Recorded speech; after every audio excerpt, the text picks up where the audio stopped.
So, hammerhead sizes and shapes, part 2. This is a bricking hammer. You can see a head on it, or a chisel edge, rather like the comb hammer, which is this one. And you can see the shape is broadly similar.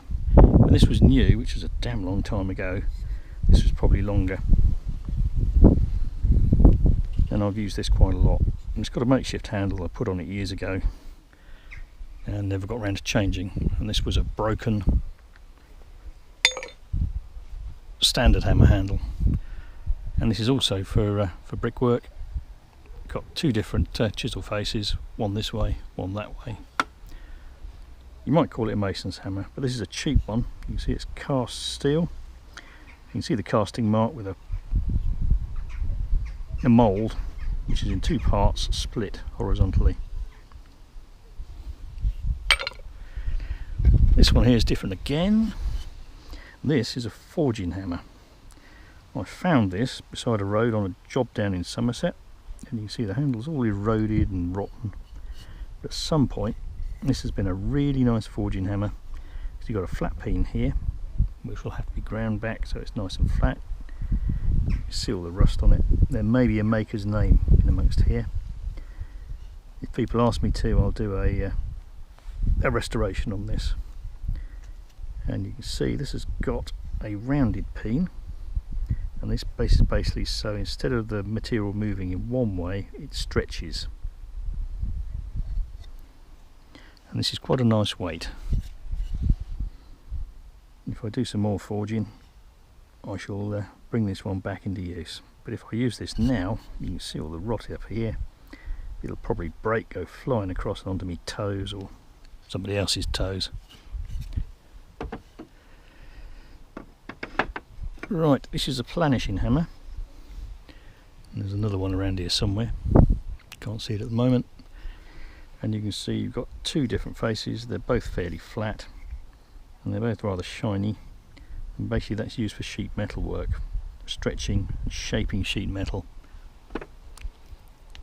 And this one is similar, so you've got a similar shape on this end. And this is a number 2 made by somebody but no maker's name. And this edge is also a cross peen, and that is used for putting fairly sharp curves into your workpiece. And it's been used so much by a right-handed person that this edge is slightly further down than that edge. You can start to see wear patterns in hammers that are really old. This was again from a car boot sale, came with no handle on it. I put this haft on. Years and years ago, again it's a broken handle off one of these. Ball peen hammer, small, and this you can see has been very, very rusty. This I think was found at Mellimoyle Steelworks up in Wales. Old derelict steelworks. They were just sitting as a head, very rusty. I ground it back, brought it back. We've seen that one before.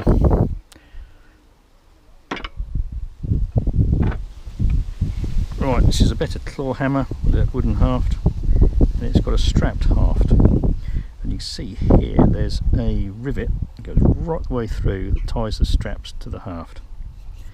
And that's been swung on, and you've got breakage here and here.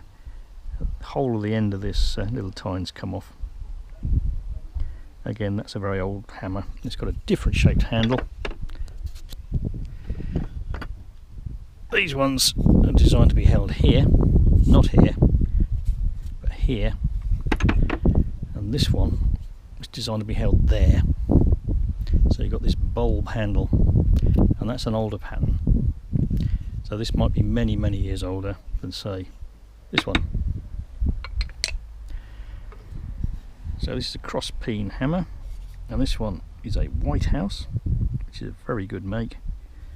And this one dates probably from the 1980s, because this is a more modern form of wedge. If you look at these ones, See, there's a longitudinal timber wedge, and then running across up and down as you're looking at it now, you've got a steel wedge. While we're here, I'll have a look at some steel wedges, and they look like this. You see they've got numbers on because they come in different sizes, and these are cast steel.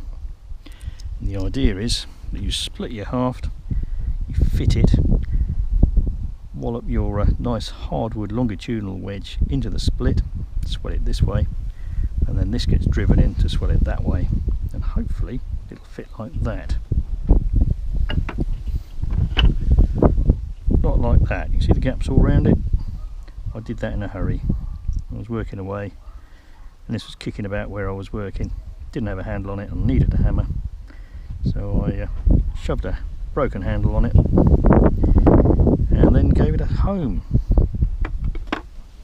So, cross peen, modern round wedge. You see there are no other wedges in it, but you can see how the end of the handle split.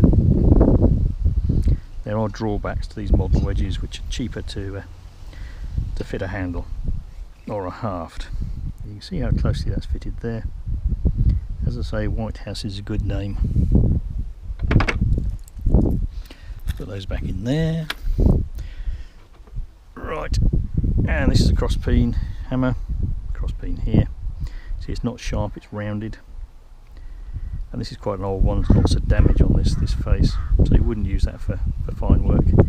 And it's spalled off here, where it hits something on the edge, and bits of metal have flown off. There's a stamping here, might be a maker's name, might be a weight, and there might be something under there which has vanished under. Looks like someone's been hitting a fire with it.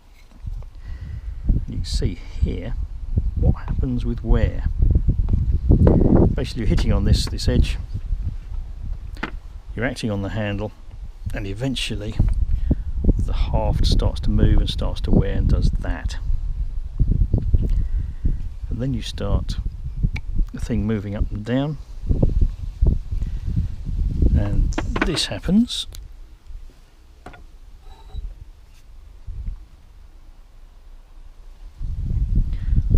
Or it slides off.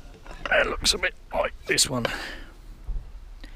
Of course, if the head comes off, it can go anywhere. So basically, once the head comes loose, you make the hammer make it safe by cutting the head off. Especially if you're in a work environment. This one here, you can see that the cross wedge, longitudinal wedge, half of it's disappeared, leaving a void. But this is as made. This says number 4. No maker's name, or it's been obscured. And this is a fairly modern hammer. This is a very old hammer. It's had a lot of use and a lot of abuse, and it's been sitting around and it's gone rusty.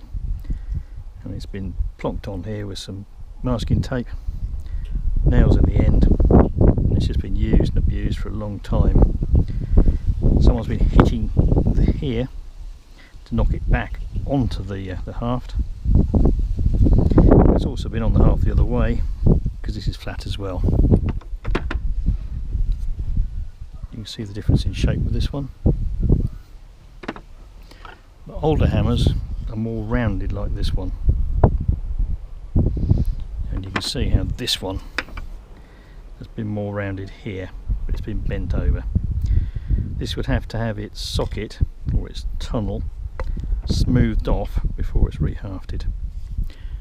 Another giveaway that's a very old hammer is you've got a long pole on this end leading to your flat peen, because basically it was expected, if you were doing fine work, you'd keep this nice and smooth. So if you've got a nick in it, you'd file it down. This is a White House, good make, and that's done the same, even though it's a modern hammer. And over the years, sometimes you come across a ball peen hammer with a very, very short cross peen. Sorry, flat peen. Ball peen hammer, and this is a plum. This is probably from the 60s, and someone has put in a new handle with a longitudinal wedge, and they haven't had a steel wedge, so they put a screw in it. Okay, that'll work. I've been using this one at work. And you can see where someone has overswung, chipped it, they filed down. Obviously if you file the handle down to remove the stress razors like this one, the more you file it down, the weaker you make it. But as this is an ash handle, and if you look at the grain it runs all the way through, shouldn't weaken it too much. This is a much cheaper haft, but it's probably rather old, and this is also ash. Get on to hafts in a minute. We're already up to 10 minutes here and I haven't stopped. I could bore for England on this subject. Hope you're not bored. Let's keep going. This is a London pattern cross peen hammer. Fairly small. This one's a small ball peen hammer, and it's had a haft put on it, which is a cut down haft from a longer hammer handle. So if you can imagine that this wants to look like this with a swelling here. So it's still short hafted hammer, and that's actually fairly handy around the workshop, as is this one. This one's got a hole in the end where it hangs up, and you can see the patina on this. This has been covered with old engine oil and grease, and then just wiped smooth occasionally. And this end has also been cut down.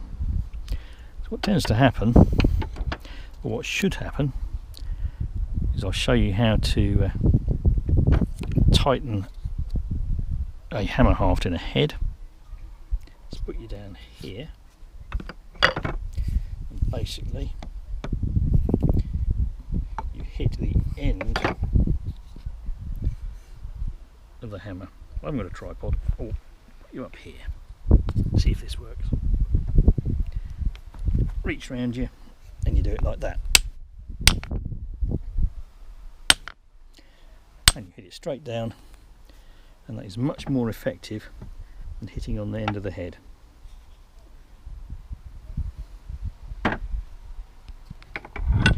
If you just smack it on the ground, which is rough, you end up with that, and you end up with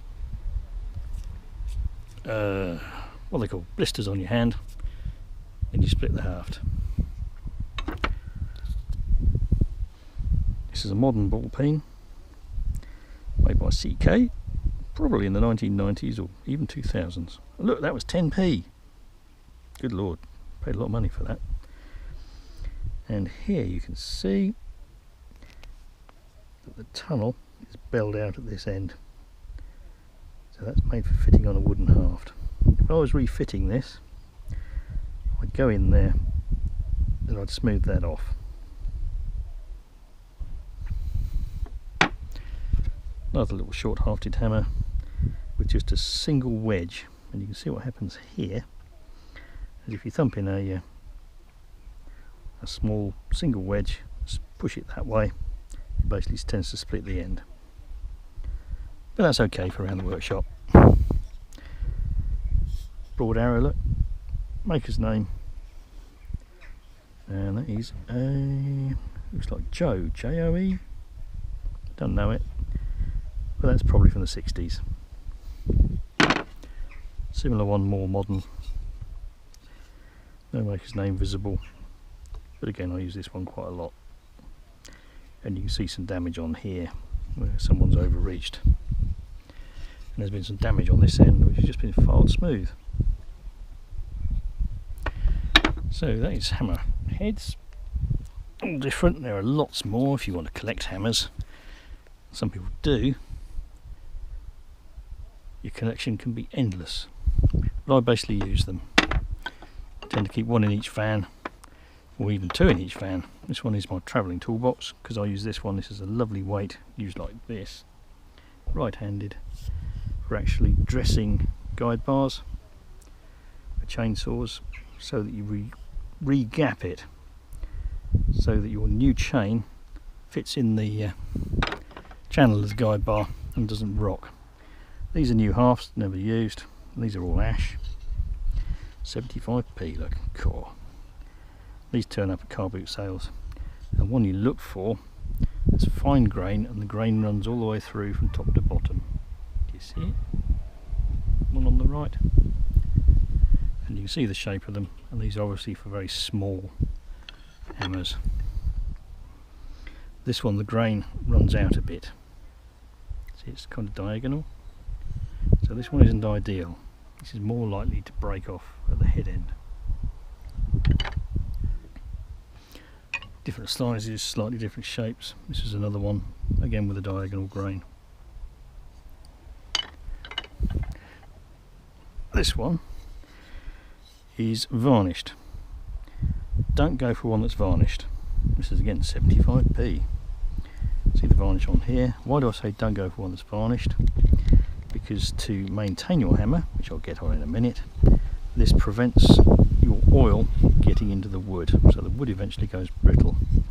Also, especially if it's a slightly bigger hammer, this one here has had varnish on it, you're more likely to get slippery if you get sweaty hands, and it's more likely, if you've got a little bit of sweat, for it to grab your skin and promote blisters.